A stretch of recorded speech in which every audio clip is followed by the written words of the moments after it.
안녕하십니까. 존경하고 사랑하는 30만 6천 도봉구민 여러분, 강신만 의장님과 선배 동료 의원 여러분, 오원석 구청장님과 1,300여 공직자 여러분, 창 145동 출신 이호석 구의원입니다.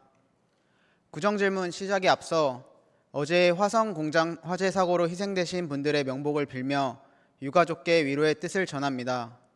또한 치료를 받고 계신 피해자들의 빠른 쾌유를 기원합니다. 구정질문을 시작하겠습니다. 먼저 창동역 일대 창 145동 택지개발지구 활성화 방안입니다. 올해 3월 창동 일대 강북 대개조를 주제로 기존 규제 영향을 받지 않는 화이트 사이트 제도 도입이 서울시에서 논의되었습니다. 우리 창동 주민들의 염원이 담긴 수건 사업인 민자역사 GTX-C와 연결된 창동역 주변 미래산업 거점 공간으로 거듭나기를 희망합니다. 가장 중요한 부지가 두 곳 있습니다. 노회로 65길 창동역 서측 공영주차장과 현재 3월 균형발전 사전협상 화이트 사이트에 해당하는 창 4동의 NH농협 부지를 포함한 3만 제곱미터 두 군데입니다. 화이트 사이트가 논의되는 만큼 싱가포르의 마리나 베이 샌즈처럼 도봉구의 명소로 거듭나기 위해서는 직주 혼합 도시를 만드는 지구 단위 계획이 중요합니다. 따라서 두 가지 사례를 참고하여 지구 단위 계획에 대한 논의가 필요합니다. 판교역의 알파돔 시티와 같은 랜드마크 복합단지입니다. 지하철역 통행이 가능한 판교 아지트, 테크원, 알파돔 타워, 그레이츠 판교가 연결된 복합단지와 대형 쇼핑 시설 및 어린이집, 어린이책 미술관, 공영, 환승 주차장까지 연결되는 생활 편리로 인근 주민뿐만 아니라 직장인들까지의 만족도가 높은 상업 중심지로 IT 명소로 각광받고 있습니다. 판교의 이상적인 개발 모델을 포함하여 현실적으로 우리 도봉구와 재정 및 여건이 비슷한 지역을 살펴보면 경기도 의정부시 외미로 99에 위치한 2016년 준공된 회룡역 환승주차장의 사례도 확인해야 합니다.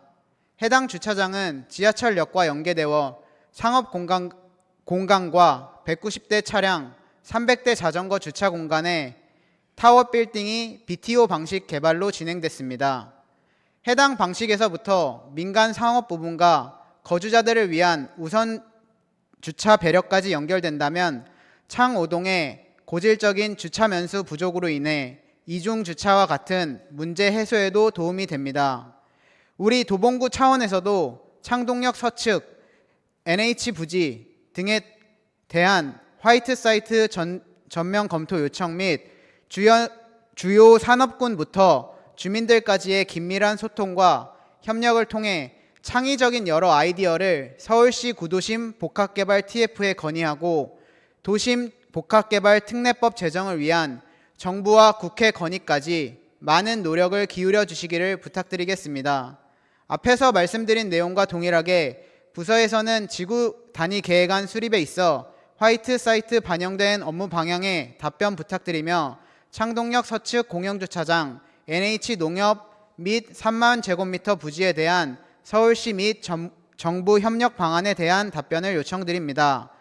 창동역 일대 상업 업무 문화기능 복합개발 및 노후 공동주택 재건축 정비 계획을 통해 50년의 성장, 100년의 미래가 있는 도봉구로 거듭나기를 희망합니다. 또한 창동역 일대 지구 단위 계획에서 중요한 서울 아레나 건립 관련하여 공연장 외 스포츠 경기장으로의 사용 계획에 대해서도 답변 요청드립니다.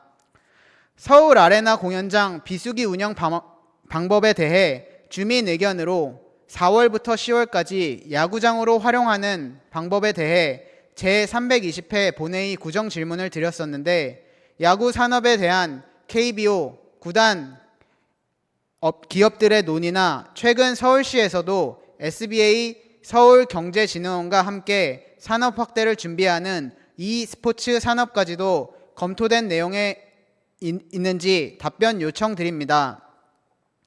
두 번째 질의입니다. 지하철 출구 및 버스 정류장 인근 등 교통 밀집 지역에 대한 상시 조사와 환경 개선에 대한 질문입니다. 주민들이 주시는 의견을 분석하면 유동 인구가 많은 지하철 출구나 버스 정류장 주변 장소들이 높은 비중의 의견이 차지되고 있습니다. 도봉구 주민들의 행정에 대한 수요는 환경에 따라 변화하고 증가하기도 합니다. 그래서 유동인구가 많고 교통이 밀집되어 있는 지하철 출구나 버스 정류장 인근들에 대한 위치, 사용 인구 파악과 이에 맞춘 지속적인 관찰을 통한 행정에 반영시키는 노력이 필요합니다. 주 2, 3회 이상 교통 밀집 지역에 대해 지속적인 현장 확인과 주민 의견 수렴을 통해 선제적으로 행정에 반영하는 과정이 필요합니다. 이러한 과정은 교통 밀집 지역의 시기적, 상시적, 사업적 측면으로 나눠볼 수 있습니다. 장마철 포트홀 발생 또는 하수구 빗물바지 문제 발생 시 해결 시간을 최소화시킬 수도 있고, 겨울철 추위 녹이소, 온열 의자와 같은 시기적 특성이 있는 시설의 설치 및 빠른 고장 복구 및 상시적인 도로, 도보 파손 해결까지 상시적인 문제들과 간접 흡연 문제 등 고질적 주민 불편 문제 장소에 대한 해소 방법까지 실시간으로 통계 자료를 파악하여 주민들의 행정 신뢰와 서비스 만족도를 높이는 방법입니다. 또한 이러한 통계 수요 조사는 주요 사업의 방향 설정으로도 이어질 수 있습니다. 예를 들어 청년들이 많이 이용하는 OPCD 라이브러리, 오랑, 시드크브 인근에는 청년과 연계된 다양한 사업들을 시도할 수 있고, 어르신들이 많이 이용하시는 복지관이나 구민회관 등 시설 인근에는 키오스크 교육 등의 디지털 리터러시 교육으로 연결하는 사업을 검토하는 등의 방향성을 설정할 수 있습니다. 데이터와 통계에 기반한 수요자 맞춤 행정으로 주민 불편 해소와 복리 증진을 먼저 앞장서는 도봉구가 될 수 있도록 교통 밀집 지역들에 대한 상시 수요 조사 및 환경 개선에 대한 계획에 대해 질문 드립니다. 통계에 맞춘 상시 환경 개선과 사업 방향성 방향은 도로, 교통행정, 치수, 가로관리, 보건정책 등의 상시부서와 어르신 장애인과 청년 미래과 등의 사업과 장기적 연결되는 사업부서의 업무 반영 및 홍보를 지속해야 합니다.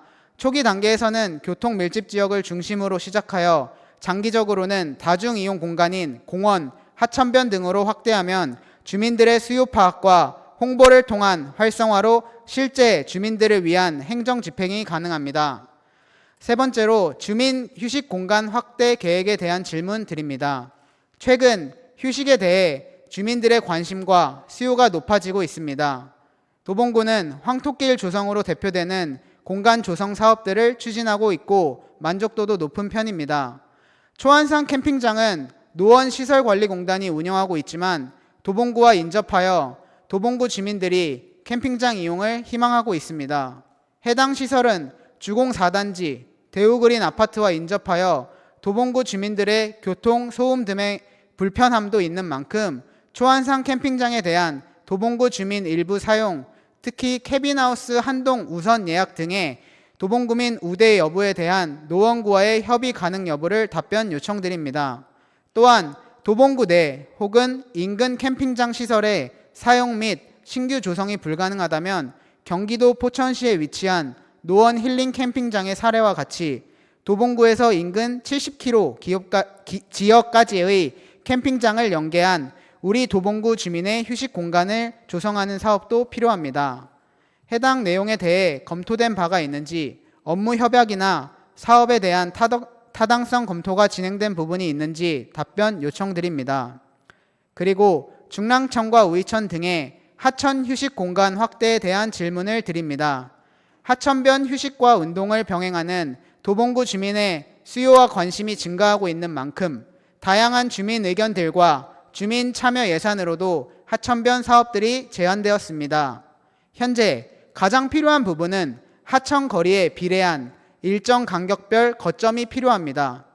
화장실 시설에 대한 접근성 강화와 벤치 또는 파라솔 등을 설치한 거점이 필요합니다. 예를 들면 중랑천 700m에서 800m마다 잠시 휴식을 취할 수 있는 화장실, 벤치, 파라솔, 푸드트럭까지 각각 거점별로 설치하는 방식입니다.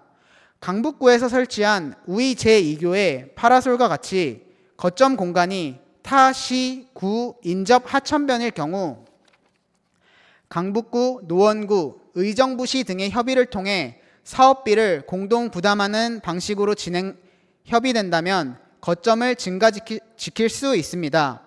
또한 푸드트럭 사업을 연계하면 휴식 공간과 시간을 더욱 풍성하게 만들 수 있습니다. 인근 노원구 동일로 1322-70에 당연천 바닥분수 우측 노원 청년가게 8호 햇살 트레일러와 같이 주민들이 지친 일상에서 잠시 휴식을 취하면서 간단한 음료를 마시고 힐링을 한다면 주민 만족도가 높아질 것입니다. 이와 같이 여러 형태의 거점이 필요하고 이러한 활동들은 청년 창업 지원 효과와 함께 인근 상인회와의 협력을 통해 지역 경제 활성화 효과도 있어 검토한 부분이 있는지도 답변 요청드립니다. 캠핑시설의 신설과 하천변 거점 확대로 주민들이 오랜 시간 자유롭게 휴식을 취하는 공간으로 공원과 하천이 발돋움하기를 희망합니다. 마지막으로 쌍리단길 활성화 방안에 대해 질문 드립니다. 창일동 제1공영주차장 3층에 위치한 모두호는 야외 휴식 공간과 야간 램프 조명까지 있어 주민들의 사랑방 역할을 하고 있습니다. 하지만 실질적인 상점과의 활성화 가능 시간인 저녁 시간대는 운영이 되고 있지 않아 해당 공간에 대한 운영시간 확대에 대한 질문을 드립니다. 최대 18시까지인 운영시간을 20시에서 22시까지 연장해야 합니다. 안전 문제에 대한 대비와 사유와 슬럼화를 방지하기 위해 모두온 매니저 근무 시간을 변경하거나 공익 근무 요원을 배치하여 변경 시간, 추가 시간에 대응하고 인근 봉사자들을 인력 운용에 대한 계획이 필요합니다. 그리고 모두온 우측에 위치한 잔디 공간을 여름의 경우 턱이 낮은 미니 물풀창 등을 운영하여 인근 어린이집과 연계한 가족 공간으로 오전, 낮 시간 한정 개방하는 것에 대해서도 검토 요청드립니다. 지역 상권 활성화와 주민 편리 증진을 위해 가장 중요한 안전 문제와 인근 주거지역의 생활 불편 내용을 고려하여 가능한 범위 내에서 모두온 공간의 운영 확대가 필요합니다. 그리고 쌍리단길의 장기적인 경관과 환경 개선이 필요합니다. 상인들과 주민들까지 불편을 겪고 지역에 대한 이미지 감소까지 이어지는 음식물 쓰레기 처리에 대한 개선 방안을 검토 요청드립니다. 여름철만 되면 쌍리단길 인근 주민들이 수거가 늦어지는 안 되는 수거 전에 생활 업소용 쓰레기, 특히 음식물 악취 문제에 대한 해소 요청이 있습니다. 그래서 상점과 인근의 음식물 쓰레기 수거 횟수를 증가시키거나 음식물 처리기 마련 등을 통해 환경 정화가 필요합니다. 또한 쌍리단길의 바닥 디자인이나 정비된 조경들 및 불빛, 포토존 등의 경관 시설들이 쌍리단길 3정가의 초입 부분에만 집중되어 있어 도봉로 112길을 기준으로 51길에서 72길 구간, 118길, 118길 구간까지 장기적인 경관 개선이 필요합니다. 쌍문역 2번 출구 쌍리단길의 환경 정화 및 개선은 첫 번째와 두 번째 드렸던 구정 질문과도 연결되는 내용입니다. 역사 근처에 무분별한 전동 킥보드, 전기, 자전거 방치로 인한 통행 문제를 시작으로 주차장 공간 확대 및 운영 확대로 인한 교통 밀집 지역의 주민들의 불편 사례를 맞춤형 개선과도 연결되는 사례입니다. 각 지역마다의 특색과 주민 수요를 실시간으로 통계적 확인을 하고 이에 맞추어 행정의 방향성을 잡아주시기를 희망합니다. 이상 4가지 질문사항에 대한 답변 요청드립니다. 경청해 주셔서 감사합니다.